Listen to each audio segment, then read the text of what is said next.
So yeah, the news about the PKK has been dissolved after the founder's been tortured for so many decades. It looks like he's been brainwashed himself to believe in the Turkish cause instead of the Kurdish cause. But we may have a successful transition from a violent military revolution for Kurdistan or a pacifist one. Great article by Crime Inc. that explores this analysis. Making sense of the PKK self-dissolution. What does it mean for the Middle East? On May 12, 2025, the PKK announced its dissolution after more than 4 decades of armed struggle against Turkish government. This came on the heels of a call from the imprisoned leader Abdullah Öcalan to disband the organization. On July 11, the fighters participated in a ceremony signifying disarmament. What would this mean for Kurdish movement for liberation and the Middle East in general? In the final analysis, a Kurdish feminist militia draws on over 10 years of political research engagement with the Kurdish liberation movement to explore these questions. Raised in Iran and based in the Kurdish diaspora, the author, Soma R., has been in close contact with the women participating and remain actively connected with the movement.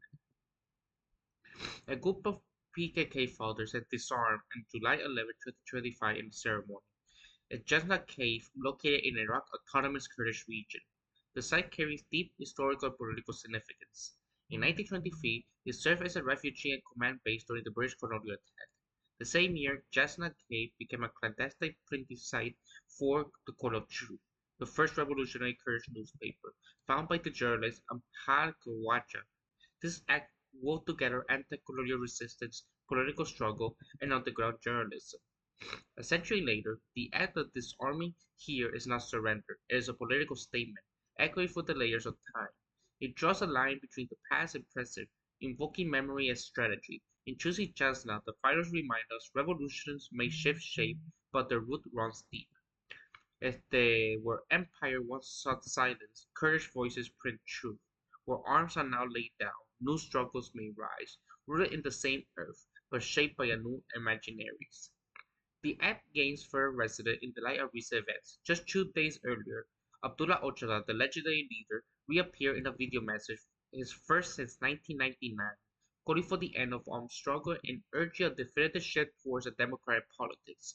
This movement invites not merely commemoration but interpretation. How does a guerrilla movement, once synonymous with warm resistance, perform political transformation through symbolic acts? To understand the PKK dissolution, we must bear in mind that the breadth of its social base, which spans tens of millions since Öcalan's imprisonment in 1999. The Kurdish movement in Turkey has grown beyond its guerrilla origins into a complex political project rooted in diverse urban and rural, secular and religious Kurdish and non-Kurdish constitutions. Through the proletariat remains central.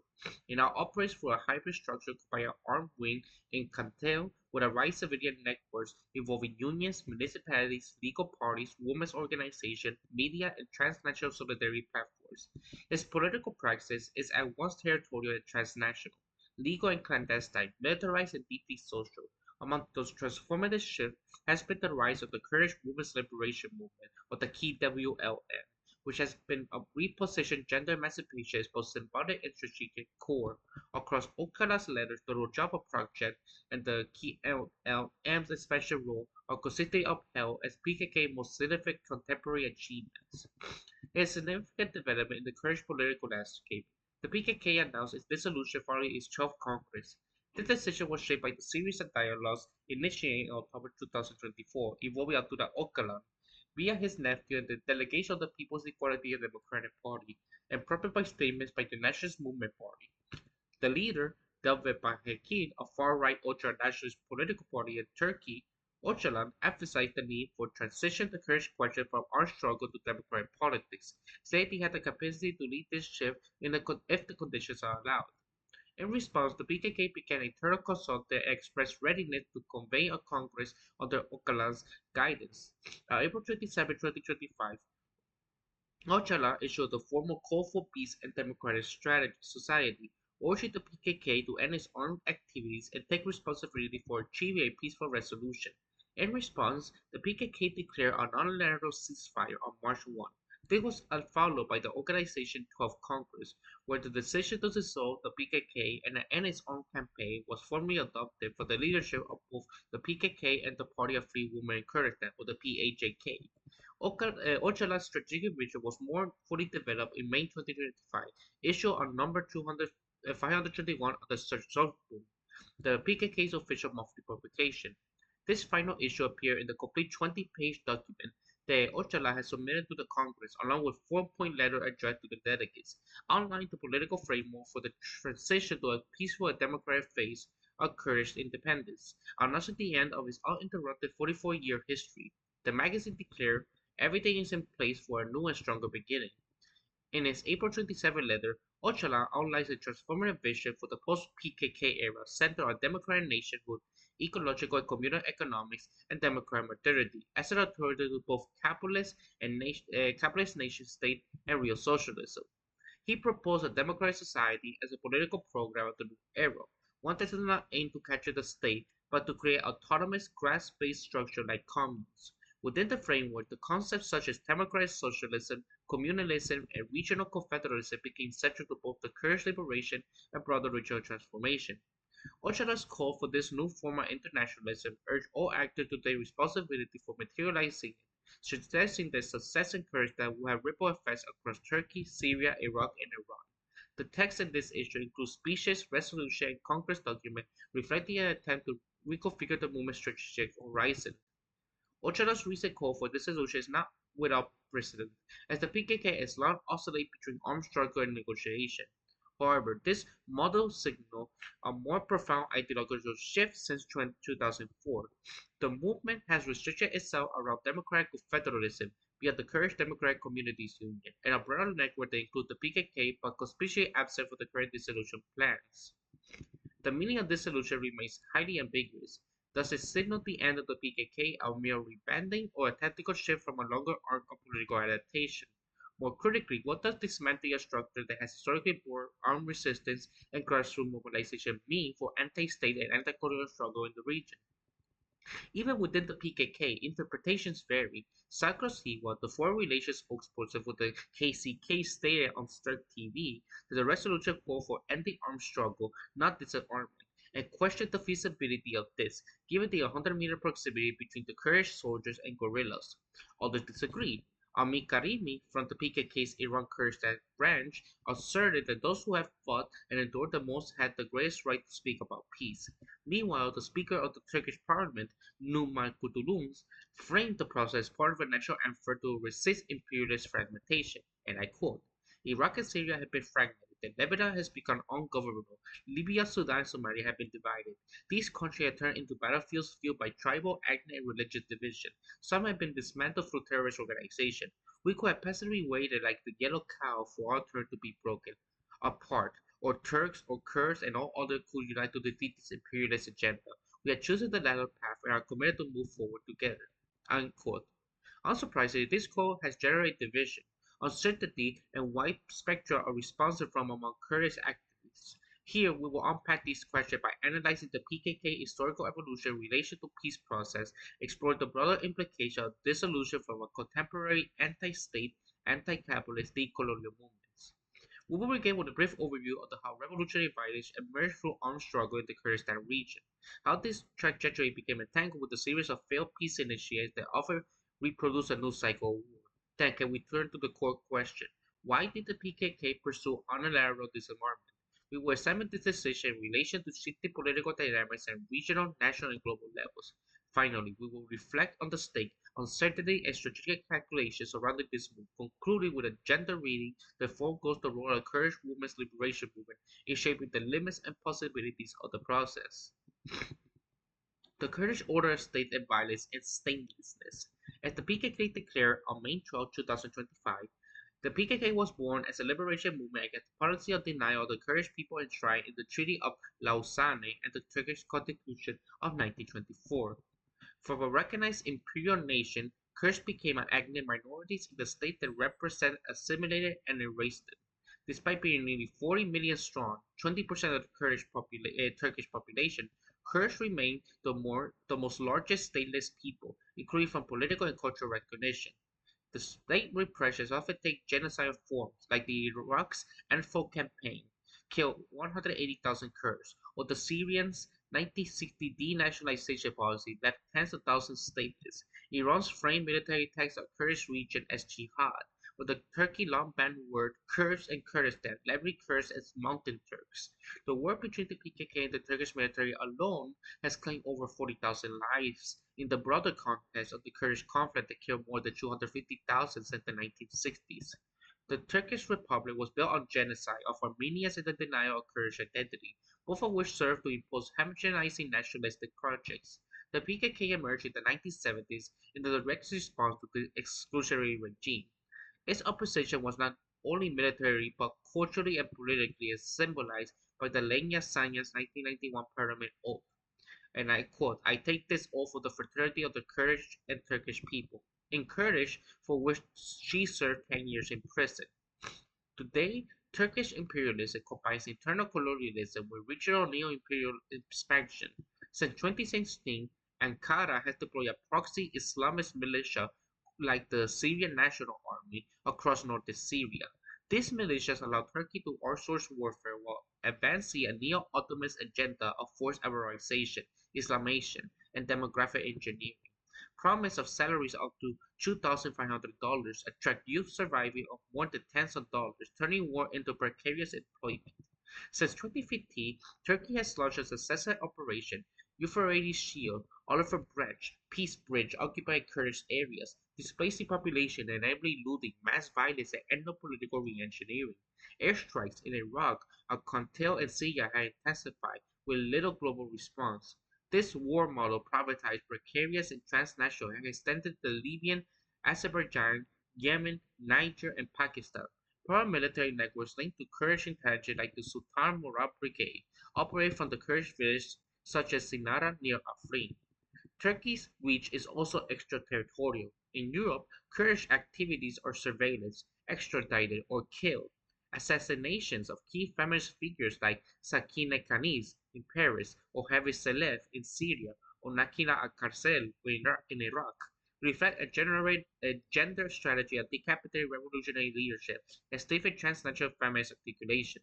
Turkish imperialism used Islamist militarization, transnational war economics, and fragmented sovereignties as they produce a deregulated violence which marked the largest Trump state interests.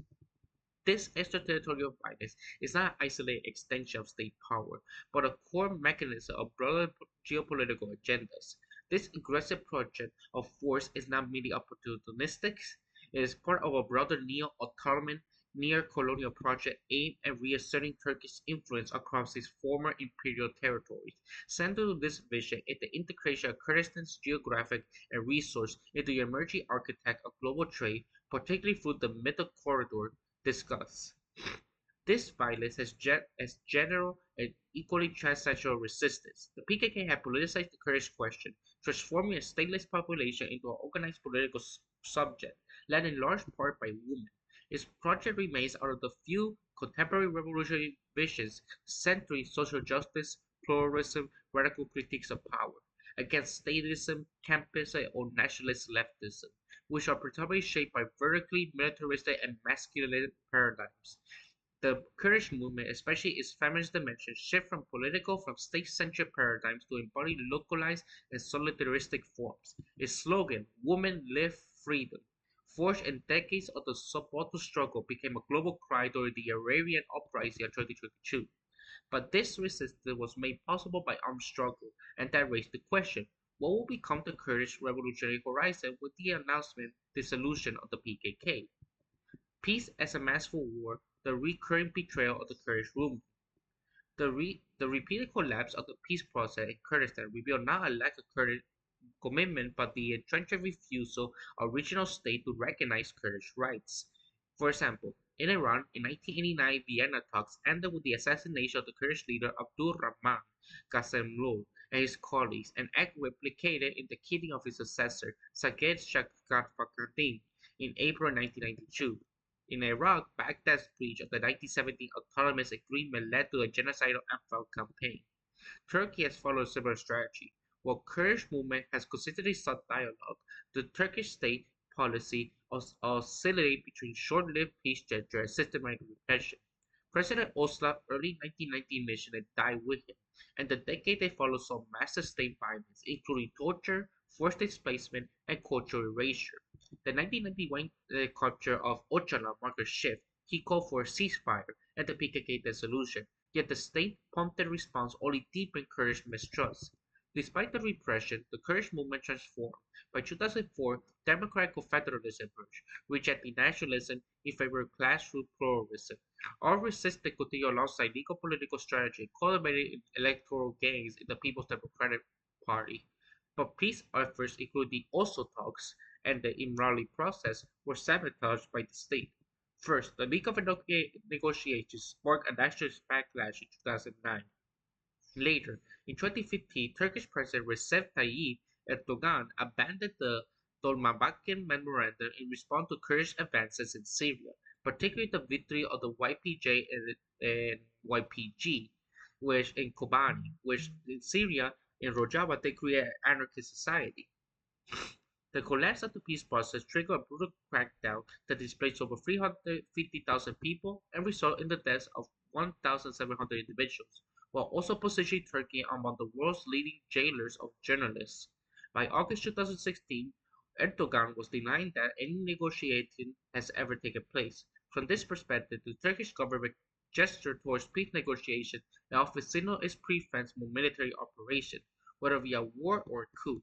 For many Kurds, armed struggle has become an existential necessity against what they see as colonial domination precisely as a result of the asymmetric conflicts, which some describe as a war against peace, inspired by French Fanon. The PKK frames violence as strategic self-defense, while internal critiques question urban warfare and pro-Erdogan militancy. Broad Kurdish support persisted, rooted in historical drama and failed of political avenues. The state persisted framing the Kurdish identity as a threat reinforced this impasse. By 2025, any such horizon appeared more inclusive than ever, but all that is solid can melt into air, as highlighted by Kurdish scholar Adnan Khalik and other voices within the movement. Öcalan's message during the PKK's 12th Congress, while unexpected, signaled a rupture in contrast to his 2015 call for democratic opening. In 2025 statement, strip away the ideological richness of previous appeals, omitting critiques on nation-state, neoliberal capitalism, internal colonialism, and patriarchy. While the initial statement portrayed PKK as a Cold War relic devoid of strategic or ideological legitimacy, calling for disarmament without political cohesion or recognition of Kurdish historical claims. This stance is partially revised in April 27 letter, which devotes significant attention to the history of Kurdish regression by regional states and the PKK's legacy of resistance. While perceived as an unilateral capitulation, Öcalan's shift provoked a shock within the movement, with many interpret it as a form of implicit humiliation and erasure of past sacrifices. According to Selig, yet rather than triggering collapse, it spurred both immediate organizational responses, such as proposed dissolution Congress, and intense interpret effort to preserve critical legacies. This movement signaled a major strategic reconfiguration, shifting focus from the pursuit of social-political projects to the management of militant heritage, memory, and political resilience amid a transforming geopolitical landscape. Today, the Kurdish question remains structurally unresolved. Reconciliation is impossible so long as the Turkish state cycles between hollow peace offers and brutal repression. As the state clings to nationalistic paradigms, the Kurdish movement continues to adapt between insurgency and imagination, memory and resilience. This tension between the state denial and Kurdish endurance came into sharp focus of Erdogan's post-disarmament landmark speech on July 12, where he officially acknowledged that the Turkish state committed mass killings of Kurds, stripped them of their rights, and initiated this violence in places like the Yargulko prison. He admitted to burning villages, criminalizing identified individuals, banning the Kurdish language, and identifying mothers to the right to speak Kurdish with their children. Delivered in the wake of PKK's symbolic disarmament, the speech, inciting on unity of Turks, Kurds, and Arabs, marks a shift from insurgency to reconciliation, serving as a state-orchestrated spectacle which the Turkish state reasserts its sovereign power by controlling the narrative of past violence and future order, positioning itself as the sole arbiter of memory, truth, and historical legitimacy. Framed as an act of closure, this movement is that consolidates state authority. This dissolution encouraged armed struggle is not met with genuine political transformation, but with a symbolic containment. What appeared as peace is in reality a rebranding of domination, setting the stage for new forms of control under the guise of reconciliation. So, why the dissolution? In the later dated April 25, 2025, Ochala articulated the rationale behind the proposed dissolution of the PKK, framing it not as a defeat but a deliberate paradigm shift. He stressed that this process, far from immediate disarmament demanded by the Turkish state, requires deep ideological critique, self-reflection, and prolonged debate to reshape both personality and mentality. The PKK found that elevate Kurdish national consciousness and expose systematic oppression now face a phase which the next step towards freedom must be built on democratic institutions, cultural renewal, and communalism. Transformation to the PKK as an armed hierarchical organization may no longer embody. It is within this strategy that the dissolution must be understood. The combination of theoretical break from the 20th century nation state model and its militarization, defined by systematic violence that has now lost in justification. Ochala's vision of a democratic federalism grounded on local autonomy, gender equality, ecological economy signals a decisive break from statist, militarized models of the past and move towards a post-state societal project. This ideological evolution, however, is neither sudden nor uncontroversial. Since the 1990s, the PKK undergoes significant internal transformation confronting the collapse of authoritarian socialist tendencies inherent in statist paradigms. The movement's social survival has depended on adaptability and critical engagement, culminating on the 12th Congress decision to embrace dissolution as radical reorientation rather than capitulation. The latter emphasized the failure over 2 decades to fully integrate democratic, ecological, and feminist principles into organizational structure has precipitated this movement of decisive change. Strategic and cultural political presence has gained prominence across Turkey and broader Middle East, particularly through women's liberation, initiating political advances in all of four Kurdish regions. This process challenged Turkish prior framing of the PKK as a mere terrorist entity.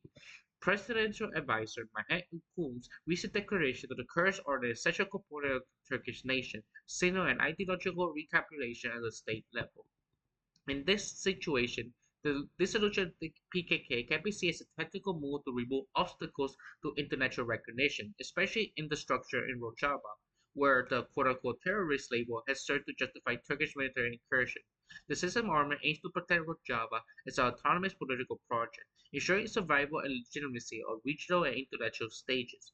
Reports suggest that a meeting between Ocala and the Masoud Barzani, the longtime leader of the Kurdish Democratic Party in Iraqi Kurdistan, may soon take place, a development that, above all, strengthens the hypothesis of emerging Kurdish regional alliance aimed at reinforcing the stability of Rojava in the current geopolitical context.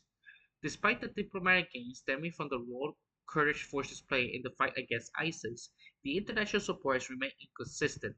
Ochala's call for voluntary dissolution could be preemptive strategy to avert total defeat amid growing military isolation. Since the collapse of the 2015 peace process intensified Turkish military pressure across border operations, drone warfare, and surveillance, had confined PKK's operation primarily to conceal, eroding its capacity within Turkey.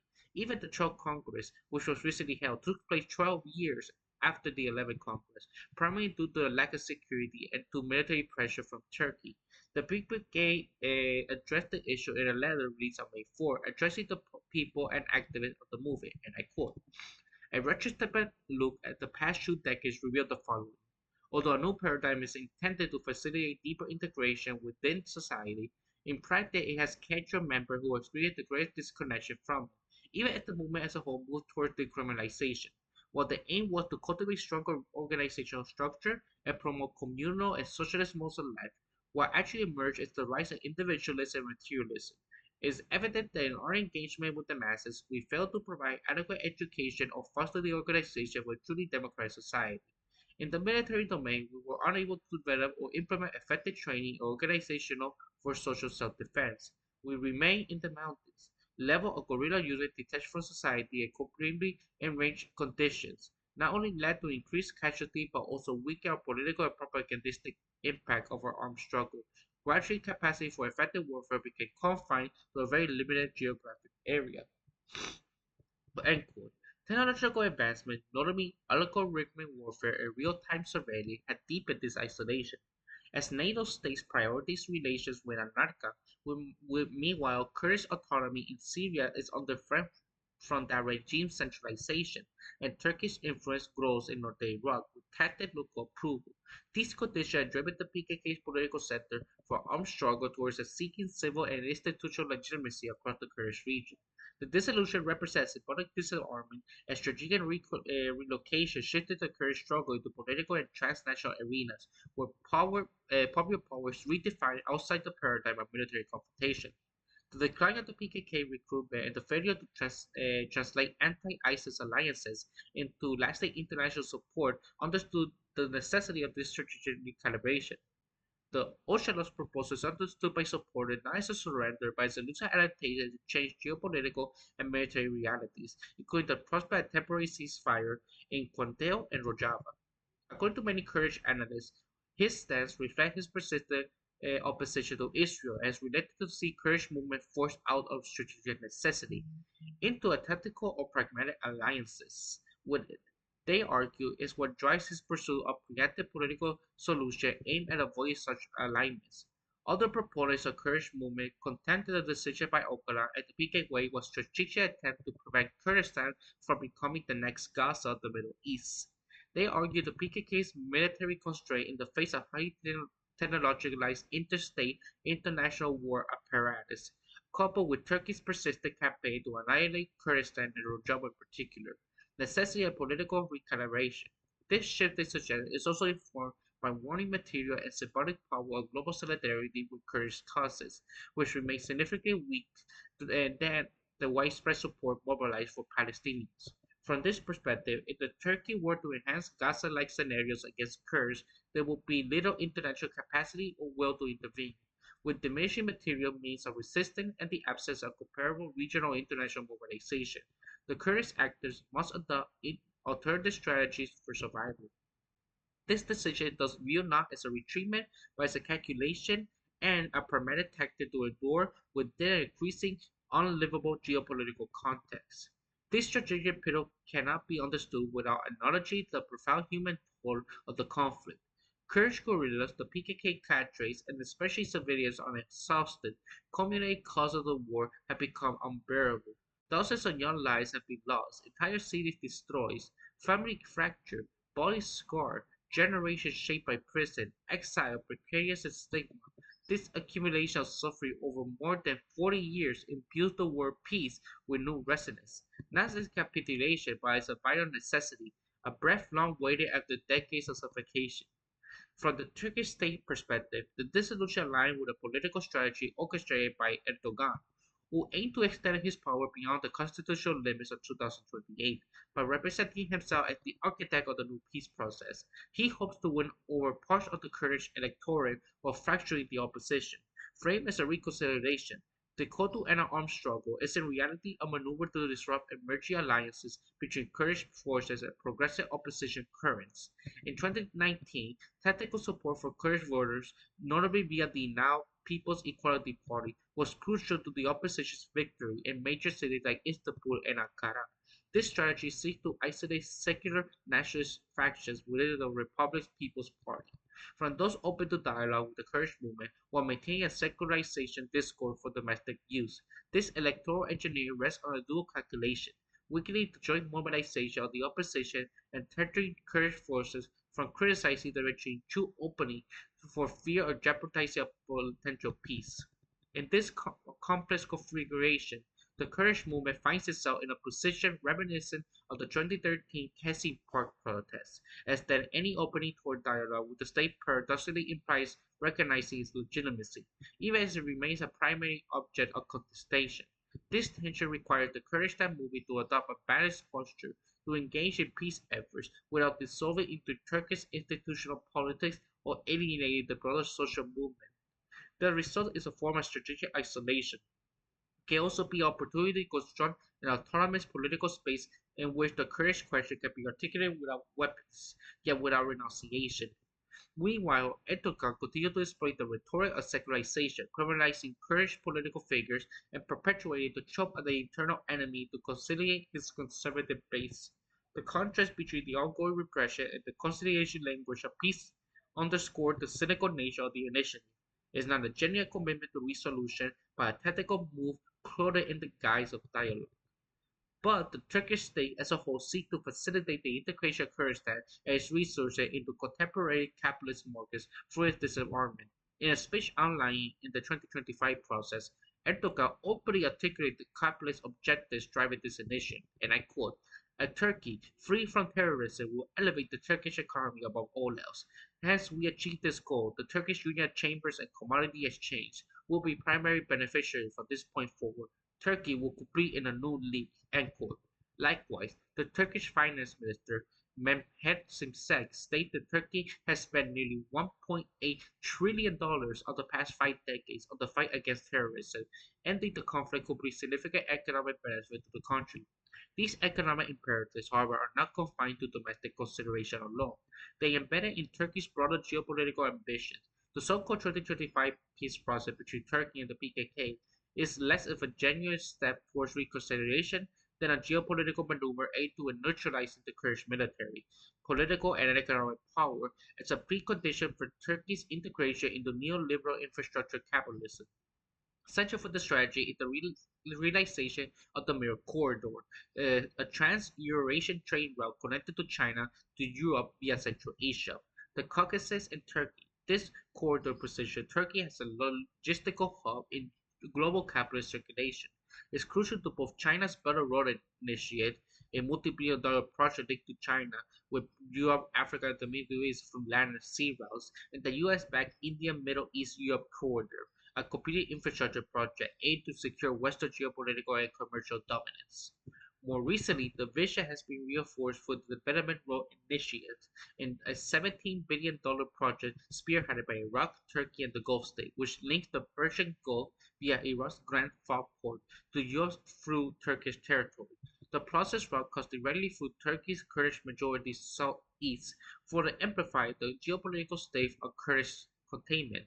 In the aftermath of October 7 and the ongoing Israeli genocide of Palestinians, if the regional geopolitical alignment have been further destabilized through a new way of strategic corridor politics in which Turkey's logistical and diplomatic centrality is only intensified amid the collapse of the traditional power balance of the Levant and Gulf. Turkey's control over these infrastructure routes, particularly those that bypass Iranian and Syrian influences, have become even more indispensable to both the Western and non-Western blocs. But for Turkey, to consolidate control over those routes must erase all subaltern or non-state actors, especially the Kurdish forces. The disarmament of the PKK should therefore be read not as a demilitarization, but as a foreclosure of Kurdish armed struggle under a new regime of infrastructural secularization, with Iran's Shia corridor, the Tehran-Damascus imperial axis, neutralize Assad proper, and the access of the PKK and the Syrian Democratic Forces suffer under US and Israeli pressure. Kurdish actors have been structurally removed from regional power negotiation with NATO's tactical support. Turkey has carried out military campaigns and democratic re-engineering to consolidate control over Kurdish regions. In this context, peace becomes a euphemism for capitalist pacification, with political reconciliation replaced by spatial and military containment to enable uninterrupted flows of capital, goods, and geopolitical influence across imperial corridors of extraction and control. Erdogan's endorsement of the PKK calls for a disarmament that should be seen in the broader context of shifting Middle Eastern geopolitics and evolving balances of power in the region. He also reflects Turkey's strategic use of Kurdish dynamics to counter rivals such as Israel and Iran. A complex interplay of domestic and regional political calculation has pushed the Turkey toward adopting this tactic. This clearly articulated in a letter from the Central Committee of the PKK, and I quote, "The escalation of the Third World War in the Middle East, the outcomes of the Gaza conflict that began in October 7th, the significant strikes by Hamas and Hezbollah against Israel's assault, and the collapse of the Ba'ath region in Syria, thereby extending the regional transformation to Iraq and Turkey, all have played a pivotal role in bringing us to this stage. The fear and existential anxiety in danger within the Turkish state and the AKP-MHP government, combined with the pressure for democratic change imposed internally by our movement and the Turkish people and externally by transnational capitalist system, constitute the primary factors motivated by the vet by his administration and his well-known rhetoric and calls to action. Consequently, we have reached the current stage as a result of the aforementioned political and military developments. End quote. The paradox is profound. A movement possessing considerable territorial organizational strength is forced to reinvent itself precisely because that power makes it susceptible to algorithmic annihilation. Ultimately, Ochoa's proposal invites a fundamental rethinking of revolutionary struggle in an era defined by drones, metadata, and total surveillance. It challenged the courage movement to imagine a form of resistance that transcends armed confrontation, finding power in silence rather than gunfire. From guerrilla warfare to political transition, tensions, hopes, and horizons. The announcement of the 2025 of the PKK's potential armed disengagement raised profound questions about the conditions under which a protectorate guerrilla struggle might transition into a political process, especially in the context marked by entrenched authoritarianism, repression, and ideological deadlocks. While some interpret this move as a sign of strategic and ideological reconfiguration, it remains deeply ambiguous. The Turkish government framing the movement not as a peace process but as a cleansing from terrorism process. It signals a punitive stand that departs from the reconciliation language of 2025, casting doubt the possibility of just and comprehensive resolution. This presents several urgent questions. Can democratization in Turkey be defined as merely symbolic gesture, just a conditional release of Öcalan and bringing him in the parliament to call on the Kurds to withdraw from Kontel and embrace a peaceful political path, or limit cultural consensus, or must it entail far-reaching constitutional reforms? The mass release of political prisoners and the formal recognition of Kurdish collective rights, including regional autonomy and the right for Kurdish language and education, would the reinstatement of a new municipality mandate the return of exiles or a general amnesty suffer convince the PKK that a viable political path has emerged? Many fear that Erdogan might be renegade of his commitment once that he has secured the political leverage he seeks, repeat the betrayal of the 2015 process, and risking a return to conflict with the Kurdish movement in a position of fragmentation and weakening legitimacy. Unlike other peace processes, those involving the Irish Republican Army in Northern Ireland, or la Fuerza Armada Revolucionaria de Colombia, or FARC in Colombia, or the Esukati de Azcatasuna or the ETAs in the Basque region, the Turkish state has refused to engage in truth and reconciliation, constitutional restructuring, or genuine political recognition. In Colombia, for instance, this disarmament was accompanied by restorative justice initiated, often led by women and survivors of state violence. Similar potential lies within the Kurdish women's movement, yet the Kurdish case remains exceptional in its systematic criminalization and denial of the existence of political problem. At the same time, the distinguish the PKK case from many other examples is that it has supported a powerful and influential mass-based civil and political movement. The struggle has not been confined to the military sphere alone, but also take deep root in civilian political areas. The decision of the PKK to engage in disarmament exposed the internal contradiction.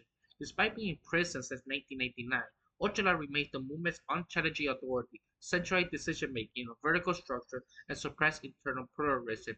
His recent statement, and I quote, "I can say that the opponents of the process have no value, they will fail," end quote, emphasize a model which charismatic authority overshadows collective deliberation, generating a legitimate crisis which fighters and activists are expected to follow top-down directives without mechanism for participatory decision-making. This centralization reproduces a depoliticized militant base and stifles the internal democratization process needed to genuine transformation.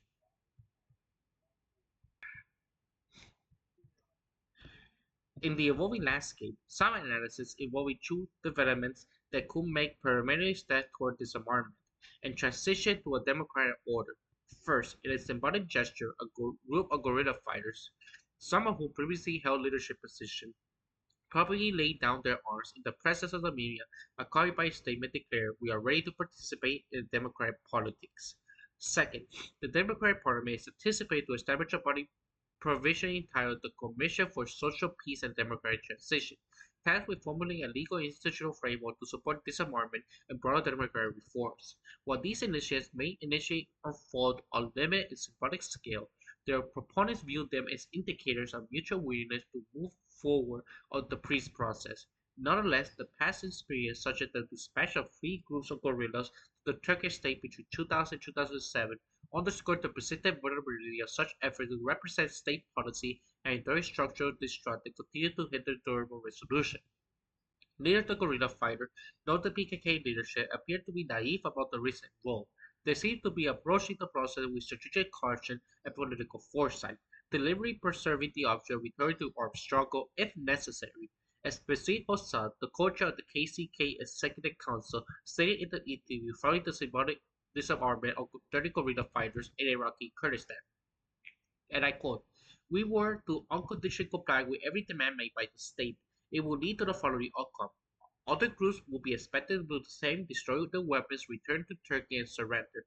If such a problem becomes the norm, the fate awaits us and our comrades will either be imprisoned or death.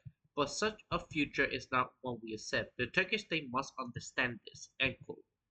Still, some within the movement viewed this as an opportunity to transcend its hierarchical militaristic legacy and straight toward broader civilian participation. Internal renewal could reposition the PKK within the wider democratic framework. The emergence of the DEM party as a significant actor suggests the possibility of transferring Kurdish nationalistic framework into a pluralistic forces capable of uniting Turkey's broader democratic constituencies. Yet the risk of abandonment by both the Turkish state and the international supporters loom large, making the promise a real condition of structural reforms, not rhetorical accommodations. A framework of transitional justice is crucial, where acknowledging past atrocities, particularly during the 1990s and the brutal 2015-16 period, any ceasefire remain fragile. Truth, reparation, decolonization, and national narratives are prerequisites for the meaningful peace. Otherwise, Kurdish collective memory will continue to bear unhealed trauma that could reignite conflict. The regional context rendered disarmament precarious, Syria remains unstable, and the fragile ceasefire between Kurdish forces and the Hayat Tahrir al-Sham, the HTS, following the recent Kurdish Unity Conference, appears increasingly uncertain. Turkey's ongoing military campaign against Kurdish positions in Iraq and Syria, including over 500 airstrikes on PKK-controlled zones in Iraqi Kurdistan in May 2025 alone, undermining the feasibility of the peace transition. Simultaneously, Ankara's alleged back-channel offers, such as recognizing Kurdish autonomy in Syria in exchange for the dissolution of the PKK, remain vague and untrustworthy. A full-scale offensive on Rojava will threaten the collapse of the civil military architecture of the Kurdish project. Within this transnational configuration, the PKK is not an isolated guerrilla force, but part of the broader network established since 2002 with the Kurdish Community Union, or KCK, which includes the PYD in Syria, the BJAK in Iran, and the PCDK in Iraq. These sister organizations, while nominally autonomous, are ideologically aligned with Öcalan's vision of democratic federalism that are deeply embedded in their respective society, particularly for women-led initiatives. The ambiguity of Öcalan's disarmament call whether it targets solely the Kurdish wing of the PKK or extend to these allies entities adds to the uncertainty. Some analysts suggest that the capture could be redeployed to other fronts, like the PAJK or Rojava, rather than demobilized outright, raising the possibility of the tactical rather than strategic dissolution. Then the fate of guerrilla forces in Cantel Mountains remains uncertain, as Ankara signals an ambiguous and often contradicting blurring lines between rumor and reality. For example, the AKP member Sami Tayyar claimed that nearly 300 senior PKK members will be relocated to third countries such as South Africa and Norway, while approximately 4,000 fighters will be gradually received at the border. Yet beyond such unofficial remarks, what concrete steps beyond rhetorical gesture would the Turkish state actually take? Domestically, a token suppression of the CHP, which has historically been a secular nationalist party complicit in anti-Kurdish policy, revealed the paradox within the Kurdish opposition. For many Kurds, the CHP remains part of the problem rather than an alternative, complicit in the formation of an inclusive democratic coalition. Meanwhile, the internal tensions within the Kurdish movement combined with Erdogan's autocratic consolidation continue to fragment the political fields, making a pluralistic political realignment uncertain. Despite these challenges, the Kurdish movement demonstrated remarkable resilience and strategic adaptability. It continued to articulate a political vision that resisted militarization while affirming the right to self-defense, aligning itself with global decolonial struggle. In Rojava, for example, an anarchist society sustained a formidable security infrastructure, including the Syrian Democratic Forces, the YPJ, and the assigned forces, estimated at over 80,000 members. In Rohingya, the JAK continued to organize opposition to the Iranian regime. These formations reflect deeply rooted trans-border movement that continue to be reduced to merely guerrilla phenomena. This particular infrastructure suggests that even if the current process collapsed, the PKK and its allies could pivot a new, perhaps more fragmented and protective phase of resistance. Decades of asymmetric warfare, ideological conciliation, and social embedding giving the movement a capacity for survival unmatched by many revolutionary actors. Its legitimacy stands not just from military capacity, but its cultivation of political consciousness, gender liberation, and grassroots autonomy. At the heart of this hope lies a deeper ethical question. Is not profoundly unjust, perhaps even cynical, to project our vision for radical democracy, anti-capitalism, feminist internationalism, and non-state anti-fascism, or to people already burdened by marginalization, repression, structural poverty, and relentless criminalization? Can we in good faith ask a geopolitical variable and besiege people to carry alone the burden of our revolutionary utopias? How can martial revolutionary forces, politically and militarily isolated, devoid of state or international backing, survive not only as organization but as a carrier of political vision and emancipatory practice? How can it preserve this ideal in an environment dominated by powerful states, imperial actors willing to annihilate through massacres, ethnic cleansing, genocide, and systematic sexual violence? This critical juncture compels us to reconsider the very terms of our solidarity. How can we maintain a radical political stance in a global order increased dominated by militarization and authoritarianism without falling into the romantic abstraction of political resignation? What remains at stake is not just the fate of our armed group, but the viability of political projects that redefine the parameters of struggle in the Middle East. As the specter of renewed war looms, of moving unfulfilled promises and military escalation, the Kurdish movement continues to oppose a universal question: how can a revolutionary force stripped of statehood and facing overwhelming repression preserve its emancipatory practice without succumbing to erasure or compromise? We have to rethink this solution through a gender lens. Overshadowed by the PKK, the Kurdish women's movement, has emerged in 1990 as a powerful ideological organizational actor, what many describe as a revolution within the revolution. Initially marginalized within militarized male-dominated structures, Kurdish militants turned this exclusion into strategic opportunity by forming a dialectical and reciprocal alliance with the PKK leader Öcalan. This relationship, formed from a patriarchal submission, allowed both parties to become political resources for each other. Ocala instrumentalized the women's movement to expand and reform the PKK, while women used his symbolic authority to center gender liberation within the Kurdish struggle. Ocala's recognition of women as the vanguard force of the revolution was key to redefine leadership and legitimacy in a movement long shaped by pluralism. He encouraged the creation of women's parallel structure and support the genealogy, a feminist epistemology theorized is essential to his vision of democratic federalism. In turn, Kurdish women legitimized his ideological leadership. They especially reaffirmed his call for a suspension of armed struggle after his 1999 capture in a moment of deep crisis for the PKK marked by mass defections in 2004 to 2002 to 2004. Roughly 1,500 men fighters left the PKK amidst ideological reorientation and internal struggle that culminated return to armed conflict in mid-2004. The movement's continued loyalty during this period as a strategic choice aimed at preserving ideological continuity amid fragmentation and repression. Yet this loyalty had limits. Proposals for greater autonomy, just as the creation of the Kurdish Women's Workers' Party, were blocked by the PKK's Central Committee, revealing persistent structural constraints. Still, the alliance, particularly as Öcalan's ideological turn in 2005 towards democratic federalism, placed gender equality at the core of the new political model. In 2002, Ochoa refused to be a peace delegate without women's representation, underscoring their indispensability. Symbolically, in 2003, women in Rojava announced the creation of the YPJ, or the Women's Protective Unit, on Ochala's birthday, reaffirming both their trust in his vision and their claim of autonomous militancy. This paradox, building women's political autonomy through a male leader, raised critical tension, while Ochala's discourse promotes decentralization and demilitarization, his charismatic authority remains central. The movement's feminist horizons thus entangled with strategic dependence, Ochala's repeated calls for PKK disarmament, particularly in recent years, amplifying this contradiction. They channel a militarized masculinity long embedded in revolutionary struggle, yet they also provoke uncertainty about women's influence within the de-armed political process. Historically, armed resistance enabled Kurdish women to gain visibility, leadership, and legitimacy. Combat shadow gender taboos and create symbolic capital, even as risk reproduces some theories called adopted masculinity, a replication of patriarchal norms under the guise of revolutionary equality.